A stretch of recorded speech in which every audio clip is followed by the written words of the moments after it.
नमस्ते बच्चों। आज हम बात करेंगे मॉडल पेपर 4th के बारे में, जो कि सामाजिक विज्ञान का है, क्लास 10th। मैंने 3 मॉडल पेपर पहले अपडेट कर चुके हैं, अपलोड कर दिया है। आज अपन चौथे मॉडल पेपर के बारे में बात करेंगे। 3 मॉडल पेपर जो मैंने पहले अपलोड किए हैं, ये समझो कि आपका 33% कोर्स उससे कंप्लीट हो चुका है। अब अपना 66% बचा है। 6 मॉडल पेपर अपन और अपलोड करने वाले हैं। तो आज अपन चौथे मॉडल पेपर की बात कर रहे हैं। इसके बाहर आपके कुछ भी नहीं जाने वाला है। जैसे कि मैं आपको हर बार बताती हूँ, आपको सिर्फ और सिर्फ इन मॉडल पेपर को देख करके ही 80+ मार्क्स आपके आराम से आ जाएंगे। चलिए बिना टाइम वेस्ट करे अपन स्टार्ट करते हैं। अपना इसमें पहला क्वेश्चन है, यंग इटली की स्थापना किसने करी। ये मैंने जो डिटेल वाले वीडियो बना रखे हैं उसके अंदर बहुत अच्छे से समझा रखा है। तो ये किसने कर रखी है? मैत्सिनी ने। किसने की थी? मैत्सिनी ने। तो यहाँ पर अपन लिख देते हैं मैत्सिनी। यंग इटली की स्थापना किसने करी थी? जूसेppe मैत्सिनी ने। आगे वाला प्रश्न है ब्रेटन वुड सम्मेलन में किस संस्था की स्थापना की गई थी? जिसका इससे संबंधित अपना पहले भी एक क्वेश्चन आ रखा है। तो इसमें किसकी स्थापना की गई थी? किस संस्था की? अंतरराष्ट्रीय मुद्रा कोष। किसकी स्थापना की गई थी? अंतरराष्ट्रीय मुद्रा कोष। अंतरराष्ट्रीय मुद्रा कोष। अंतरराष्ट्रीय मुद्रा कोष, इसकी स्थापना की गई थी। अंतरराष्ट्रीय मुद्रा कोष की स्थापना इसके अंदर की गई थी। आगे वाला प्रश्न है आदि औद्योगिक व्यवस्था में व्यावसायिक आदान प्रदान के नेटवर्क पर नियंत्रण था। किसका नियंत्रण था? सौदागरों का। किसका नियंत्रण था? सौदागरों का। यह आपको याद रखना है। किसका नियंत्रण था? सौदागरों का। सौदागरों का इसके नियंत्रण था। आगे है 1448 ईस्वी में गुटेनबर्ग ने कौन सी पहली पुस्तक छापी थी? इससे क्वेश्चन कई बार अपन ने पहले भी लिख रखा है। तो ये थी बाइबिल। किसकी? कौन सी पुस्तक थी? पहली पुस्तक बाइबिल। जिसको छापी थी गुटेनबर्ग ने। बाइबिल। 1448 ईस्वी में गुटेनबर्ग ने कौन सी पहली पुस्तक छापी थी? बाइबिल। और ये भी क्वेश्चन आता है प्रिंटिंग प्रेस का आविष्कार किसने किया था? गुटेनबर्ग ने। विश्वव्यापी आर्थिक मंदी की शुरुआत कब होती है? तो ये होती है 1929 पर। ये आपको पता ही है, इसका सबसे ज्यादा प्रभाव अमेरिका के ऊपर पड़ा था। 1988 में किस राज्य ने संयुक्त वन प्रबंधन का पहला प्रस्ताव पास किया था? किसने? केरल ने, सॉरी उड़ीसा ने। किसने पहला प्रस्ताव पास किया था? उड़ीसा ने। किस राज्य ने? 1988 में किस राज्य ने संयुक्त वन प्रबंधन का पहला प्रस्ताव पास किया? उड़ीसा ने। निम्न में से कौन सा आधारभूत उद्योग है? तो यह है लौह इस्पात। आधारभूत उद्योग कौन सा है? लौह इस्पात। लौह इस्पात। निम्नलिखित में से किस प्रांत में सीढ़ीदार खेती की जाती है? ऐसा कौन सा प्रांत है जहां पर सीढ़ीदार खेती की जाती है? जहां पर पर्वत वगैरह होंगे वहीं पर होगी। तो यह उत्तराखंड। कहां पर की जाती है सीढ़ीदार खेती? उत्तराखंड के अंदर। जहां पर पहाड़ी क्षेत्र है वहां पर सीढ़ीदार खेती की जाती है। इनमें से कौन सा पतन पूर्वी तट पर स्थित है, जो कि अंतःस्थल तथा अधिकतम गहराई का पतन तथा पूर्ण सुरक्षित है? तो वह है विशाखापट्टनम। कौन सा पतन? विशाखापट्टनम। विशाखापट्टनम। आगे बात करते हैं अपन। केंद्र एवं राज्य के मध्य विधायी अधिकारों को कितने हिस्सों में बांटा गया है? यानी कि केंद्र और राज्य के जो विधायी अधिकार है उसको कितने हिस्सों में बांटा गया है? 3 हिस्सों में बांटा गया है। कितने हिस्सों में? 3 हिस्सों में।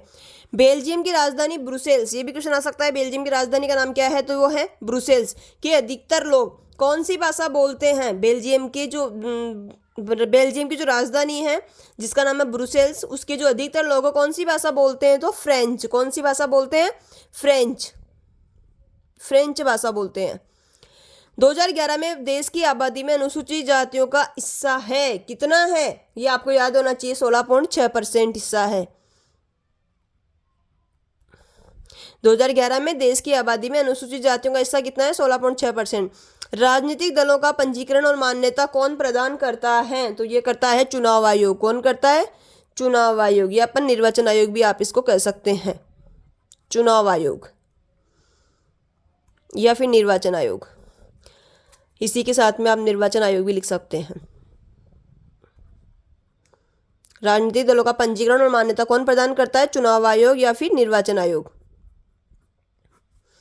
लोकतंत्र के मूल्यांकन के लिहाज से इनमें से कौन सी एक चीज लोकतांत्रिक व्यवस्था के अनुरूप नहीं है? तो वो है बहुसंख्यकों का शासन। बहुसंख्यकों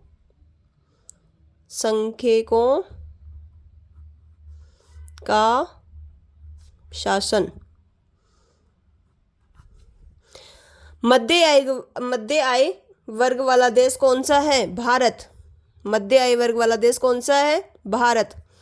स्वयं सहायता समूह का संबंध किससे है? तो इसका संबंध उससे ग्रामीण लोगों का समूह जो ऋण के क्षेत्र में मिलकर काम करते हैं, यानी कि ग्रामीण लोगों का वह समूह जो ऋण के क्षेत्र में मिलकर काम करते हैं उसे कहते हैं स्वयं सहायता समूह। इसमें तुम लोग लिख सकते हो ग्रामीण लोगों का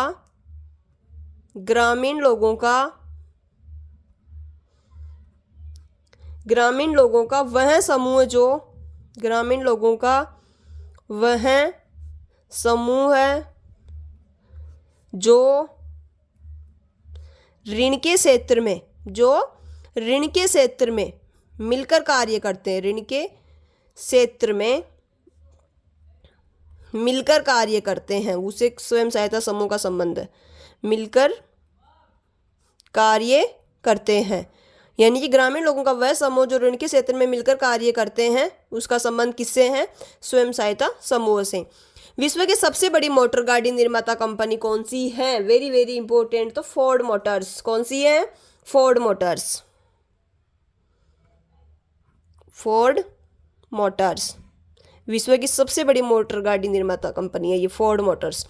निम्न में से उपभोक्ता का अधिकार नहीं है, तो आपको देखना है इसमें 4 ऑप्शन आएंगे। पहला है सूचना पाने का अधिकार, जो कि आपको पता है कि ये तो होगा ही होगा सूचना पाने का अधिकार। तो दूसरा है चयन का अधिकार, ये भी है। तीसरा है सुरक्षा का अधिकार, ये भी है। चौथा है कीमत में कमी का अधिकार, तो ये नहीं है। कीमत में कमी का अधिकार, आप कीमत में कमी नहीं करा सकते हो, तो ये आपको अधिकार नहीं है। कीमत में कमी का अधिकार। चलिए आगे बात करते हैं अपन।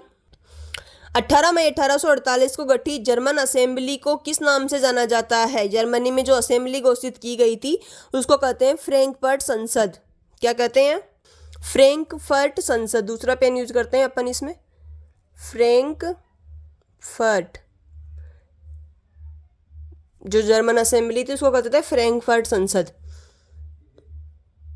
अब ये भी इसके 30 में 3 क्वेश्चन बन रहे हैं। पहला तो जर्मन असेंबली को कौन सी असेंबली कहते हैं? फ्रैंकफर्ट संसद। ये कब गठित की गई थी? 18 मई 1848 में। फ्रैंकफर्ट संसद कहाँ की है? जर्मनी की। वाणिज्य कृषि का एक प्रकार है, कौन सी? रोपण कृषि। रोपण कृषि वाणिज्य कृषि का एक प्रकार है। वेरी वेरी इंपॉर्टेंट क्वेश्चन आ जाए वाणिज्य कृषि के प्रकारों के बारे में लिखिए, तो रोपण कृषि आप लिख सकते हो।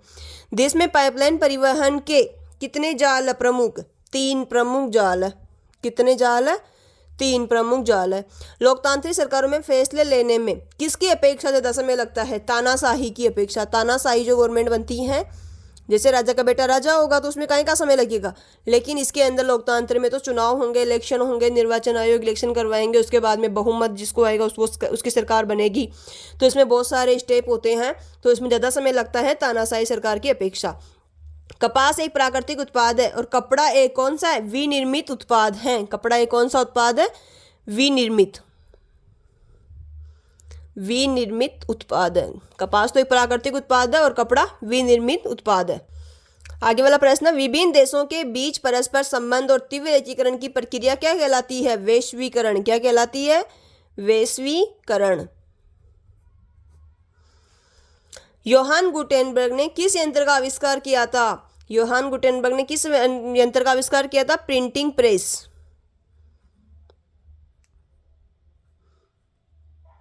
प्रिंटिंग प्रेस का आविष्कार किया था। भारत में सबसे पहले प्रिंटिंग प्रेस कहाँ स्थापित हुई थी? गोवा के अंदर। कहाँ हुई थी? गोवा के अंदर।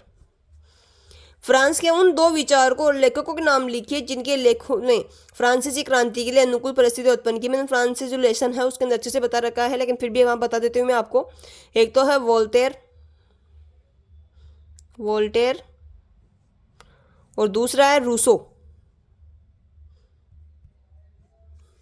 आगे बात करते हैं अपन। आगे वाला प्रश्न अपना, उद्योगों की स्थापना को प्रभावित करने वाले कोई 2 मुख्य कारक बताइए, यानी कि दो मुख्य कारक अपने को इसके अंदर लिखने हैं। पहला कच्चे माल की उपलब्धता, पहला तो क्या हो गया, कच्चे उद्योगों की स्थापना को प्रभावित करने वाले दो मुख्य कारक लिखने हैं अपने को। तो पहला हो गया कच्चे माल की उपलब्धता, कच्चे माल की उपलब्धता, और दूसरा इसमें आप कारण लिख सकते हो श्रम शक्ति। दूसरा कारण क्या है, श्रम शक्ति। पहला है कच्चे माल की उपलब्धता और दूसरा कारण है श्रम शक्ति। तीसरा जो क्वेश्चन है, जैव विविधता क्या है, बहुत ही इंपॉर्टेंट क्वेश्चन है, वेरी वेरी मोस्ट। जैव विविधता मैं समझाती हूँ आपको। पृथ्वी पर पाए जाने वाले जीव जंतुओं, पौधों और सूक्ष्म जीवों की जो विविधता है उसी को कहते हैं जैव विविधता। यानी कि जो पृथ्वी पर पाए जाते हैं जितने भी जीव जंतु, जितने भी पौधे, जितने भी सूक्ष्म जीव है, इन सभी में जो विविधता पाई जाती है वही क्या कहलाती है, जैव विविधता। आप इसमें लिख सकते हो पृथ्वी पर पाए जाने वाले, पृथ्वी पर पाए जाने वाले, पृथ्वी पर पाए जाने वाले जीव जंतुओं, पृथ्वी पर पाए जाने वाले जीव जंतुओं, पृथ्वी पर पाए जाने वाले जीव जंतुओं, पौधों, जीव जंतुओं, पौधों और सूक्ष्म जीवों की विविधता, और सूक्ष्म जीवों की विविधता, विविधता ही क्या कहलाती है, जैव विविधता। विविधता ही जैव विविधता कहलाती है, जैव विविधता कहलाती है, जैव विविधता कहलाती है। यानी कि पृथ्वी पर पाई जाने वाली जीव जंतुओं, पौधों और सूक्ष्म जीवों की जो विविधता है वही क्या कहलाती है, जैव विविधता। भारत में सीमा सड़क संगठन किस उद्देश्य से बनाया गया है, भारत में जो सीमा सड़क संगठन है वो किस उद्देश्य से बनाया गया था, तो इंपॉर्टेंट है समझना।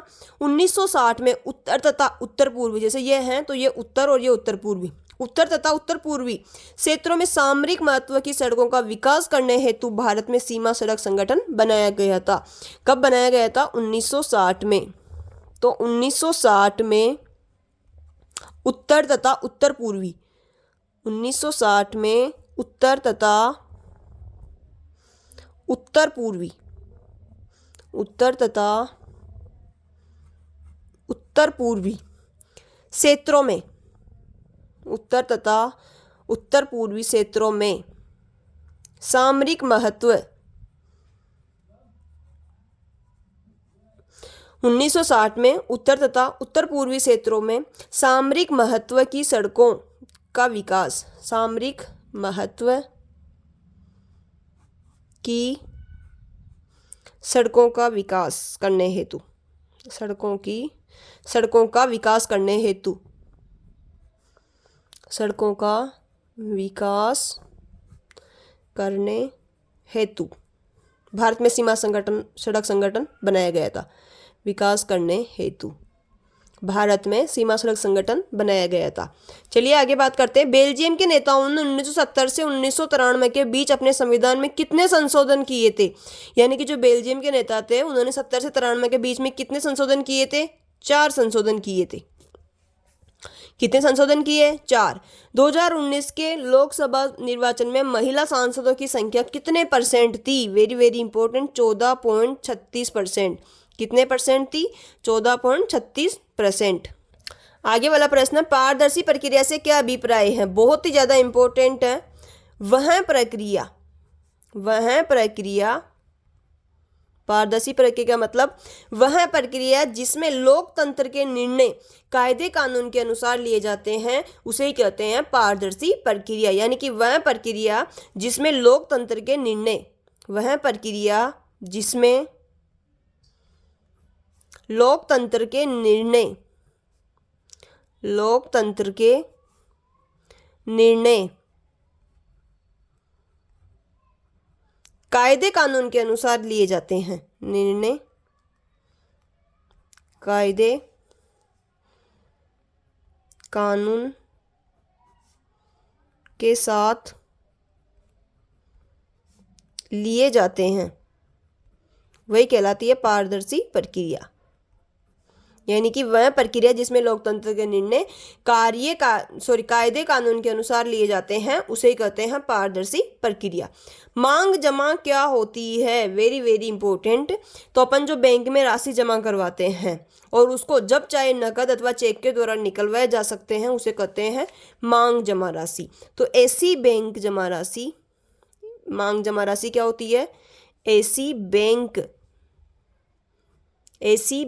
में जमा राशि जिसे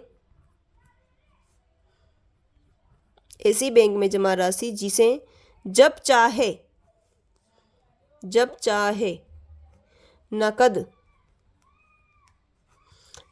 नकद अथवा चेक द्वारा निकलवाए जा सके, नकद अथवा चेक द्वारा निकलवाया जा सके, ऐसी बैंक में जमा राशि जिसे जब चाहे नकद अथवा चेक द्वारा निकलवाया जा सकता है उसे कहते हैं मांग जमा राशि। आगे वाला प्रश्न अपना, निवेश से क्या अभिप्राय है, वेरी वेरी इंपॉर्टेंट। निवेश इज इक्वल टू, निवेश से क्या अभिप्राय है। जैसे सुनना, जैसे आपने एक प्लॉट खरीदा, वो उसमें आपने जो पैसे खर्च किए हैं, पैसे खर्च करने के बाद में वो कहलाएगा आपका निवेश। अगर आपने जैसे कार खरीदी, मशीन खरीदी, तो उसमें आपने जो पैसा लगाया है और वो जो पैसा लगा रहे हैं, जो खर्चा हो रहा है, वही क्या कहलाती है, वो मुद्रा को क्या कहते हैं अपन, निवेश। तो निवेश में आप लिख सकते हो परिसंपत्तियां। अब परिसंपत्तियां किसे कहते हैं वो देखेंगे। परिसंपत्तियों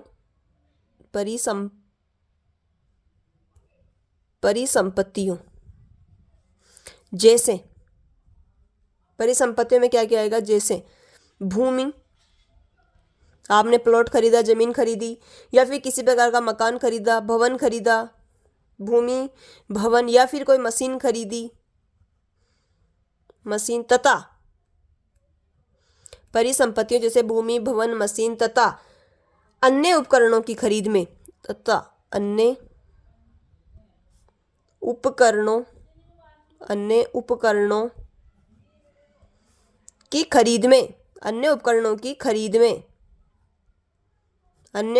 की खरीद में वे की गई राशि, व्यय मुद्रा, खरीद में वे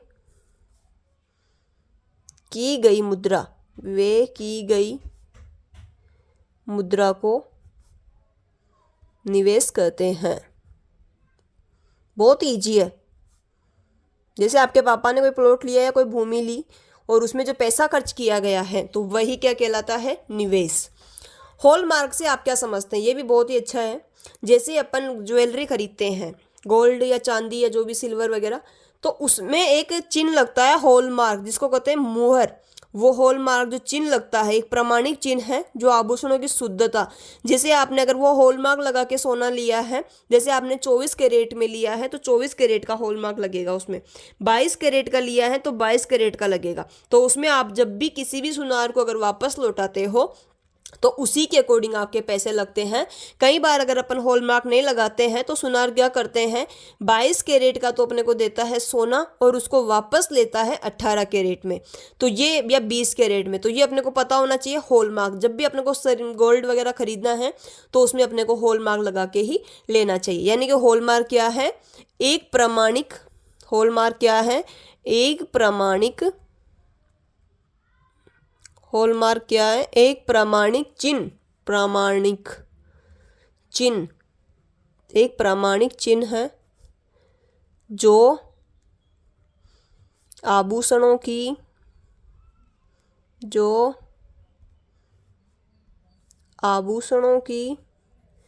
शुद्धता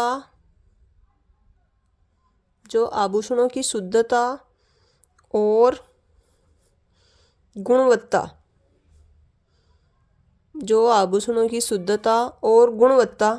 सुनिश्चित करता है, जो आभूषणों की शुद्धता और गुणवत्ता सुनिश्चित करता है, उसे कहते हैं हॉलमार्क। आगे रूमानीवाद से आप क्या समझते हैं? वैसे तो इसका आंसर जो दिया गया है बहुत ही बड़ा दिया गया है, लेकिन मैं बहुत शॉर्ट में लिखूंगी। सिर्फ आपको ये याद रखना है, जैसे किसी की भावनाओं, कल्पना तथा प्रकृति को महत्व देने वाली जो विचारधारा है उसी को कहते हैं रूमानीवाद। यानी कि इसमें तर्क और नियमों की बजाय दिल की भावना और कल्पना को अहम माना गया है। तो आपको सिर्फ इतना सा याद रखना है कि भावनाओं, कल्पना तथा प्रकृति को महत्व देने वाली विचारधारा, तीन शब्द याद रखना है, भावना, कल्पना और प्रकृति। भावनाओं, कल्पना तथा प्रकृति को महत्व देने वाली विचारधारा को क्या कहते हैं? रूमानीवाद। जैसे मैं यहाँ पर लिखती हूँ, भावनाओं, बिल्कुल इजी में कर दिया है मैंने, इससे ज़्यादा इजी नहीं हो सकता ये। भावनाओं, कल्पना तथा प्रकृति, भावनाओं, कल्पना तथा प्रकृति को महत्व देने वाली विचारधारा को महत्व देने वाली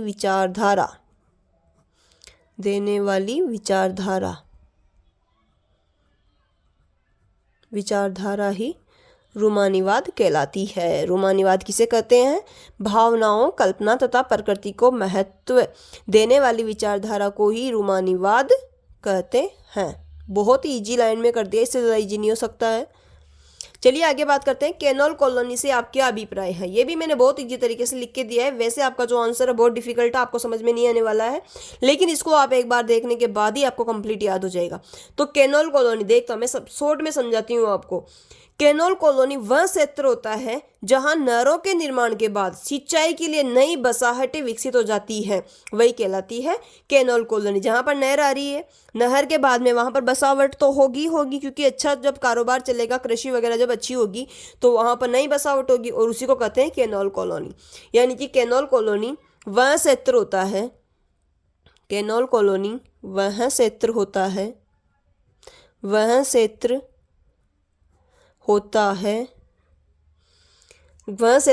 जहां नहरों के निर्माण के बाद, नहरों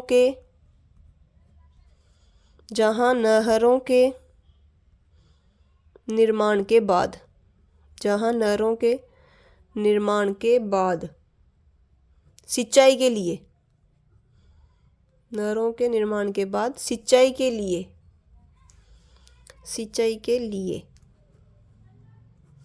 नई बसाहटें या बसावटें विकसित की जाती है, नई बसाहटें विकसित की जाती है।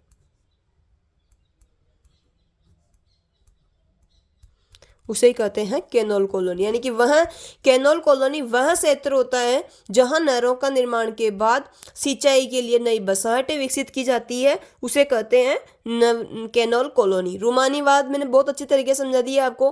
भावनाओं, कल्पना तथा प्रकृति को महत्व देने वाली विचारधारा ही रूमानीवाद कहलाती है। हॉलमार्क एक प्रमाणिक चिन्ह है जो आभूषणों की शुद्धता और गुणवत्ता को सुनिश्चित करता है। निवेश यानी कि जितने भी अपन भूमि, प्लॉट वगैरह, भवन, मशीन आदि लेते हैं, इनमें जो पैसे खर्च कर रहे हैं और जो पैसा खर्च कर रहे हैं वो मुद्रा है, उसी को क्या कहते हैं अपन? निवेश।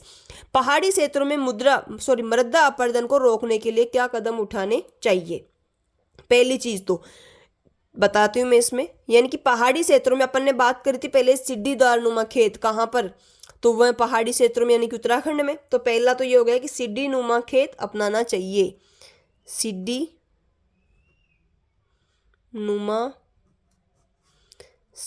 नुमा खेत अपनाना चाहिए, यानी कि सीढ़ी नुमा खेती करनी चाहिए, सीढ़ी नुमा खेती अपनानी चाहिए। दूसरा आप इसमें लिख सकते हो, ढलानों पर घास और झाड़ियां उगानी चाहिए जिससे कि मृदा का अपरदन नहीं हो। यानी कि ढलानों पर घास व झाड़ियां, ढलानों पर घास व झाड़ियां उगानी चाहिए, घास व झाड़ियां उगानी चाहिए। ये आपको दो याद रखने हैं। पहला तो ये हो गया कि सीढ़ीनुमा खेती अपनानी चाहिए, दूसरा है ढलानों पर घास और झाड़ियाँ अपनानी चाहिए। या आप ये भी लिख सकते हो कि वृक्षारोपण कर ढलानों को ढकना चाहिए।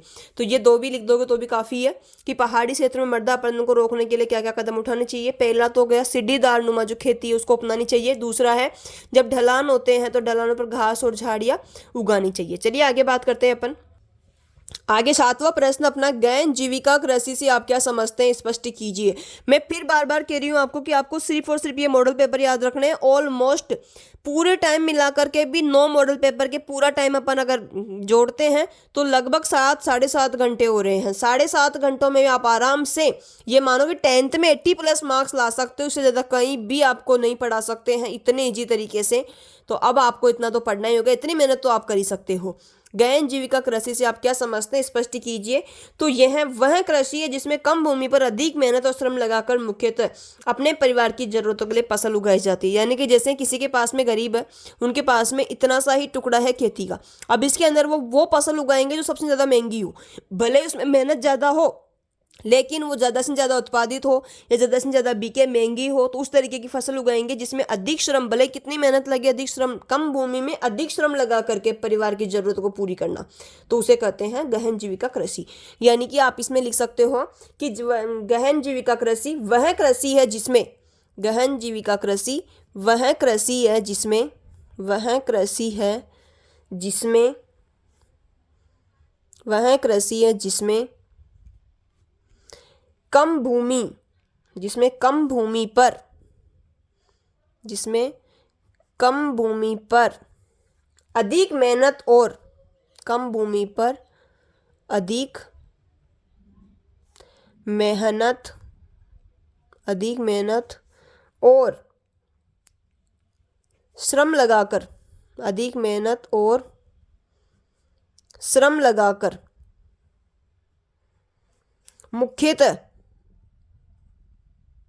मुख्यतः अपने परिवार की जरूरतों के लिए फसल उगाई जाती है, अपने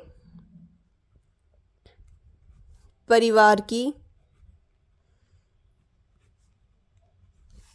जरूरतों के लिए फसलें उगाई जाती है, जरूरतों के लिए फसलें उगाई जाती है,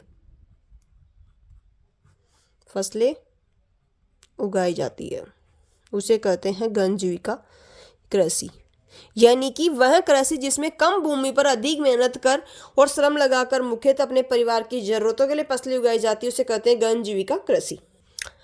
8वां प्रश्न अपना, अनुसूचित जाति व अनुसूचित जनजाति शब्द क्यों लगाए, अनुसूचित जाति व अनुसूचित जनजाति में अनुसूचित शब्द क्यों लगाया जाता है। ये मैंने पूरा नहीं लिखा, जनजाति में अनुसूचित शब्द क्यों लगाया जाता है, ये है अनुसूचित जो अपन शब्द लगाते हैं ना, वो क्यों लगाया जाता है, ये अपना प्रश्न है। अब देखना अनुसूचित शब्द क्यों लगाते हैं अपन, कि जो जातियां और जनजातियां संविधान की सूची में शामिल है उन्हें अनुसूची कहा जाता है, अनुसूचित शब्द कहा जाता है। तो जो जातियां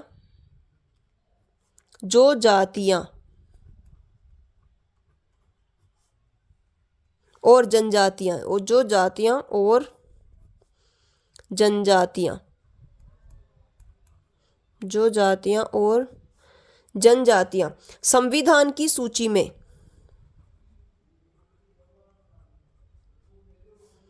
संविधान की सूची में, संविधान की सूची में शामिल है, सूची में शामिल है, उन्हें अनुसूचित शब्द कहा जाता है या अनुसूचित कहा जाता है, उन्हें अनुसूचित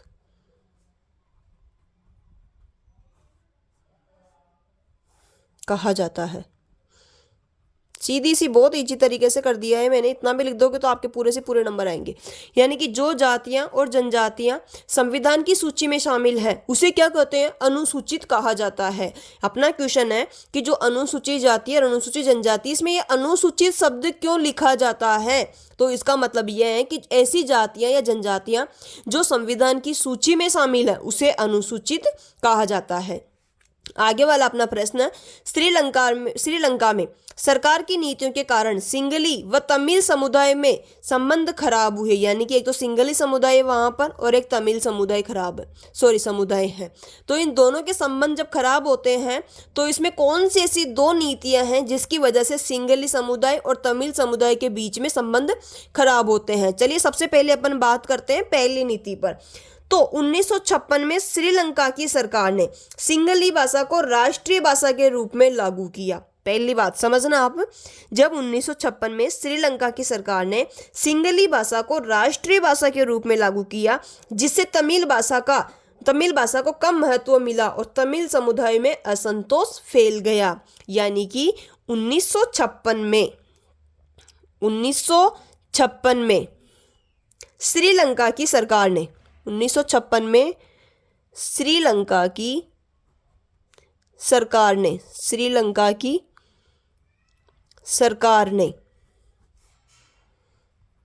सिंगली भाषा को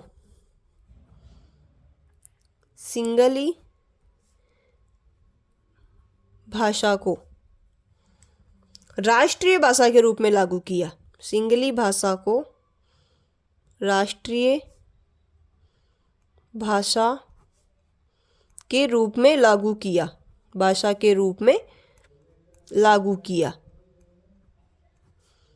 1956 में श्रीलंका की सरकार ने सिंगली भाषा को राष्ट्रीय भाषा के रूप में लागू किया, जिससे तमिल भाषा को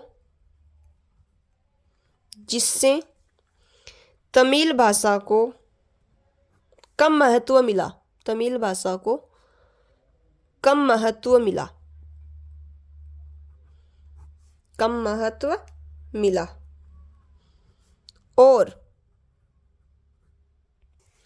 और तमिल समुदाय में असंतोष फैल गया।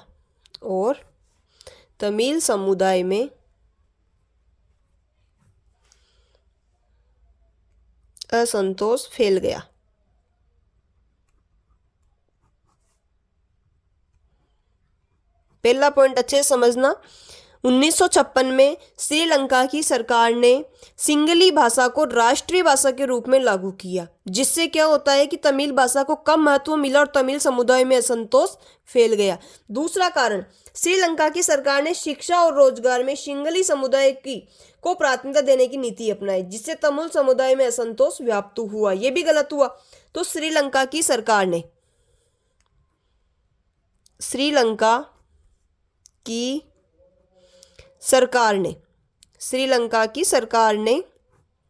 वेरी वेरी इंपॉर्टेंट है, श्रीलंका की सरकार ने शिक्षा और रोजगार में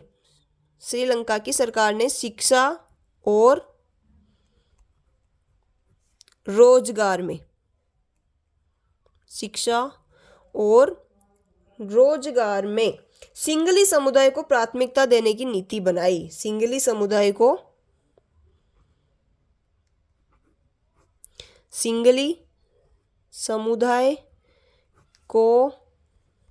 प्राथमिकता देने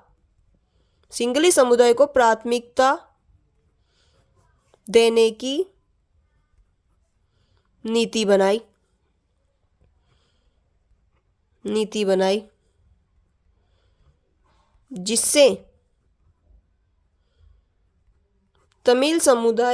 जिससे क्या होता है, तमिल समुदाय में असंतोष व्याप्त हुआ, जिससे तमिल समुदाय में असंतोष व्याप्त हुआ। यानी कि अपन ने दो नीतियां देख ली। पहली तो यह है कि 1956 में श्रीलंका की सरकार ने सिंगली भाषा को राष्ट्रीय भाषा के रूप में लागू किया, जिससे तमिल भाषा का महत्व कम हो गया और तमिल समुदाय में संतोष फैल गया। दूसरा कारण यह है कि श्रीलंका की सरकार ने शिक्षा और रोजगार में सिंगली समुदाय को प्राथमिकता देने की नीति बनाई, जिससे तमिल समुदाय में संतोष व्याप्त हुआ। आगे बात करते हैं अपन, विकास के अंतर्गत सामान्यतः लोग किन लक्ष्यों को प्राप्त करना चाहते हैं। यानी कि अपन जो कह रहे हैं विकास, तो इस विकास के अंतर्गत सामान्यतः लोग किस लक्ष्यों को प्राप्त करना चाहते हैं। सबसे पहले तो अच्छी आय और रोजगार। सबसे पहले अच्छी आय और रोजगार। अच्छी आय और रोजगार को प्राप्त करना चाहते हैं। दूसरा है सम्मान और सुरक्षा। दूसरा क्या है? सम्मान, समाज के अंदर सम्मान और सुरक्षा मिलनी चाहिए, तो सम्मान और सुरक्षा। पहले अच्छी आय और रोजगार, दूसरा सम्मान और सुरक्षा। तीसरा लक्ष्य इसके अंदर अपन लिख सकते हैं स्वतंत्रता और समान अवसर। स्वतंत्रता और समान अवसर, स्वतंत्रता और समान अवसर। तो ये लक्ष्य हैं जिनको प्राप्त करना चाहते हैं। पहला अच्छी आय और रोजगार, दूसरा सम्मान और सुरक्षा, तीसरा स्वतंत्रता और अवसर। आगे बात करते हैं अपन राष्ट्रीय रोजगार गारंटी अधिनियम 2005 के अंतर्गत सरकार के द्वारा क्या गारंटी दी गई थी। बहुत ही इंपॉर्टेंट क्वेश्चन है। तो इसमें सरकार ने गारंटी दी थी, सरकार ने कहा था कि ग्रामीण परिवार के एक सदस्य को प्रति वर्ष 100 दिन का रोजगार देने की गारंटी देती है, और अगर रोजगार नहीं मिलता है तो बेरोजगारी भत्ते देने का प्रावधान है। यानी कि प्रत्येक व्यक्ति, जो गांव है, प्रत्येक परिवार के एक व्यक्ति को 100 दिन का रोजगार उपलब्ध करवाया जाएगा, और अगर ऐसा नहीं करवाते हैं तो बेरोजगारी भत्ता देय होगा। तो यानी आप इसमें लिख सकते हो कि सरकार ग्रामीण परिवार के एक सदस्य को, सरकार ग्रामीण परिवार के एक सदस्य को प्रति वर्ष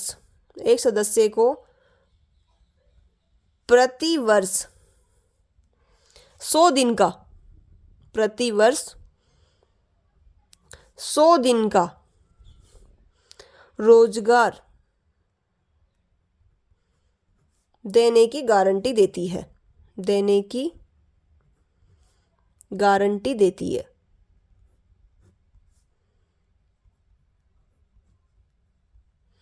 यदि रोजगार नहीं मिलता है तो, यदि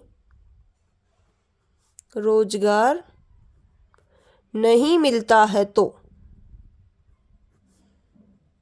बेरोजगारी भत्ता देने का प्रावधान है। नहीं मिलता है तो बेरोजगारी भत्ता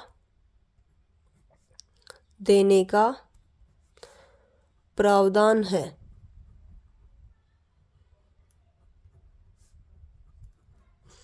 सरकार ग्रामीण परिवार के एक सदस्य को प्रति वर्ष 100 दिन का रोजगार देने की गारंटी देती है, और अगर सरकार नहीं दे पाती है तो बेरोजगारी भत्ता देने का प्रावधान है। संगठित और असंगठित क्षेत्र में कोई दो अंतर स्पष्ट कीजिए। पहला, इसमें संगठित क्षेत्र में श्रमिकों को नियमित रोजगार उपलब्ध रहता है, यानी कि श्रमिकों को नियमित रोजगार उपलब्ध रहता है।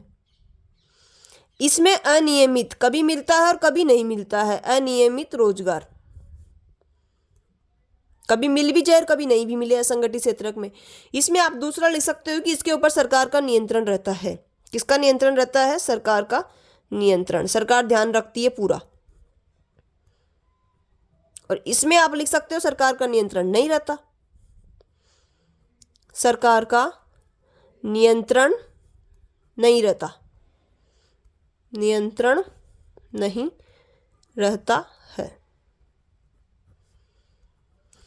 आगे वाला प्रश्न है, बहुराष्ट्रीय कंपनियां किस प्रकार लाभकारी है। यानी कि जो अपन बहुराष्ट्रीय कंपनियां, अपन ने हर बार क्वेश्चन आ रहा है इसका, हर मॉडल पेपर में मैं डाल रही हूँ क्वेश्चन, चाहे छोटा हो चाहे बड़ा हो, तो ये आपको पता होना चाहिए। बहुराष्ट्रीय कंपनियों के बारे में आप अच्छे से जानती हो। अब इसके क्या क्या अपने को लाभ मिलते हैं। तो पहला तो रोजगार के अवसर बढ़ाती है। सबसे पहला लाभ क्या हो गया?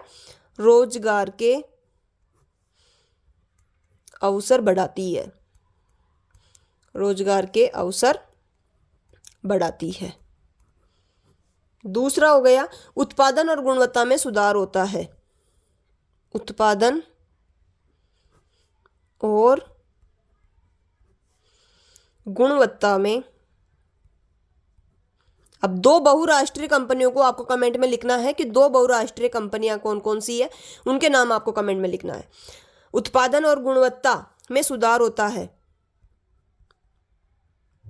उत्पादन और गुणवत्ता में सुधार होता है। तीसरा, देश की अर्थव्यवस्था को बढ़ावा मिलता है। वेरी वेरी इंपॉर्टेंट, देश की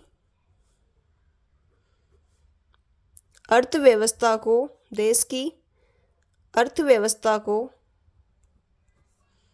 बढ़ावा मिलता है, देश की अर्थव्यवस्था को बढ़ावा मिलता है। आधुनिक तकनीक और पूंजी लाती है, बहुराष्ट्रीय कंपनियों से जो अपन व्यापार कर रहे हैं इससे क्या होगा, आधुनिक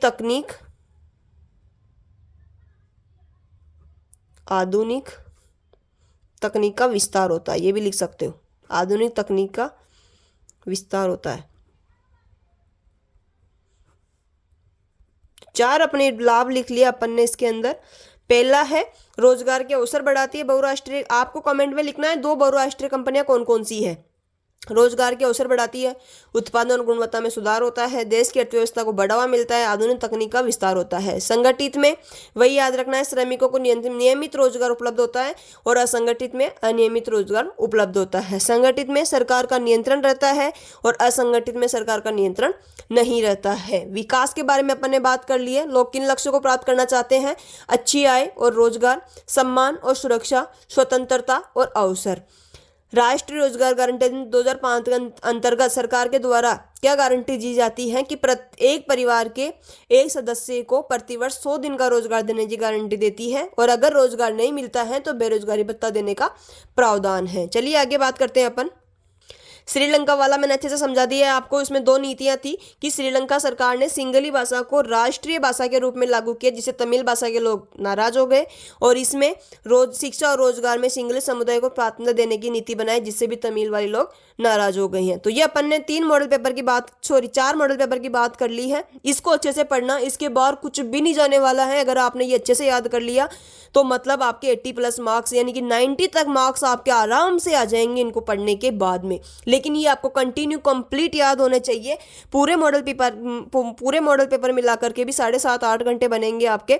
तो ये आप लास्ट टाइम में भी कम से कम जिस दिन पेपर उसके बाद में 10 से 15 बार इसको हर मॉडल पेपर को देखना, ताकि आपके अच्छे से अच्छे नंबर आए और इसके बाहर कुछ भी नहीं जाने वाला है। और जो भी चीज़ समझ में आए उसको कमेंट में लिखना, नहीं आए तो भी कमेंट में लिखना। ये तो जरूर लिखना है कि बहुराष्ट्रीय कंपनियां, 2 बहुराष्ट्रीय कंपनियों के आपको नाम लिखने हैं। Thank you.